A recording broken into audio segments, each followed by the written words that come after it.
Я думаю, представителей любого кавказского народа сложно представить без коня рядом. И это очень важный аспект счастья любого человека, кто проживает на Кавказе. Расскажите, вот эти красавчики, это ногайская порода? К сожалению, утратили мы ногайскую породу, так получилось. Работаем над восстановлением, то есть это наши плоды получились. Это наши спасатели, можно Да, сказать. спасатель, да. Был такой жеребец, он и в прозвании, так в простонародье остался, Буян Ногайский.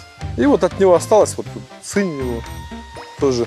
Испытали мы их на переходах, очень себя хорошо повели.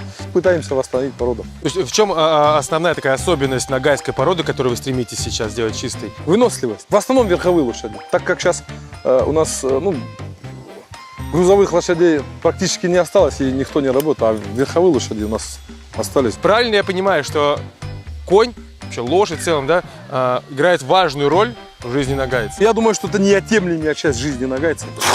Лошади и ногайцы это одно единое целое. У нас пословица, если дословно перевести, нагайц без лошади как без крыльев.